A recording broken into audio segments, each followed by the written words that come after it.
ফখরুল সাহেব বলেছেন মৌলবাদীরা কোনোদিন ক্ষমতা আসে নাই, আসার সম্ভাবনা নাই। আমি ফখরুল সাহেবকে বলবো, আপনি মৌলবাদী বলে কাকে মিন করতে চান? কে মৌলবাদী? হিন্দু মৌলবাদী, খ্রিস্টান মৌলবাদী, বৌদ্ধ মৌলবাদী, না মুসলিম মৌলবাদী? ইসলামী মৌলবাদ জিন্দাবাদ, জিন্দাবাদ।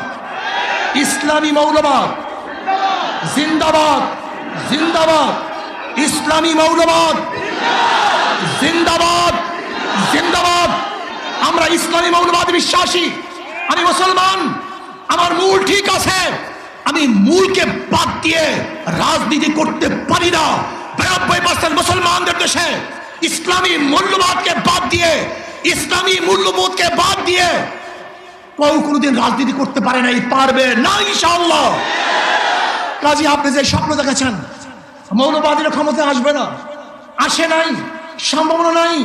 আর আমি উল্টো দেখছি, ইনশাআল্লাহ আগামী বাংলাদেশ ইসলামী মৌলবাদীদের বাংলাদেশ, আগামী বাংলাদেশ কোরআন ও সুন্নাহর বাংলাদেশ, আগামী বাংলাদেশ এদেশের স্বাধীনতাকামী মানুষের বাংলাদেশ, আগামী বাংলাদেশ ধর্মীয় ব্যক্তিত্ব বাংলাদেশ, আগামী বাংলাদেশ সাম্য, মানবিক মর্যাদা এবং ন্যায় বিচার প্রতিষ্ঠিত বাংলাদেশ। আগামী বাংলাদেশ হবে বৈষম্য বিরোধী বাংলাদেশ। এখানে ধনী গরিব, শিক্ষিত মূর্খ, মুসলমান, হিন্দু, খ্রিস্টান, যে জেলে, তাঁতি, কামার, মজদুর, যেই সমস্ত ব্যক্তি যেখানে যেইভাবে শ্রম দেয় না কেন, প্রত্যেকের অধিকার বাস্তবায়নের বাংলাদেশ। এখানে পুরুষদের অধিকার বাস্তবায়নের বাংলাদেশ। এখানে থাকবে মহিলাদের অধিকার, এখানে থাকবে ছাত্রদের অধিকার, এখানে থাকবে শ্রমিকদের অধিকার, এখানে থাকবে মেতর, কামার, ঋষি এবং তাঁতিদের অধিকার। এই বাংলাদেশ সবার বাংলাদেশ। এখানে ভেদাভেদ থাকবে না, এখানে থাকবে না শেখ হাসিনার পুত্রকে সেই পদ্মা ব্রিজ দেখতে গিয়ে 1.5 ঘন্টার রাস্তা জ্যাম করার ইতিহাস বাংলাদেশ আর দেখতে চায় না।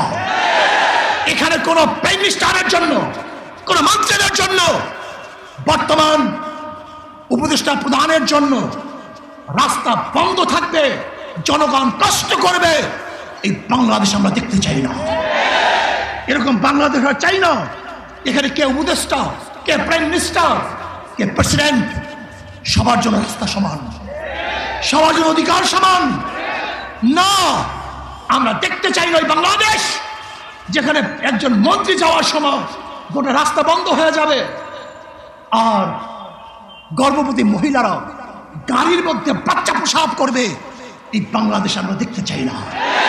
আমরা দেখতে চাই না এই বাংলাদেশ যেখানে একজন উপরস্থ কর্মকর্তা আসার কারণে ফেরি বন্ধ থাকবে আর সেই রোগী ওপারে ফেরির অভাবে ঢুকে দিলে মরবে।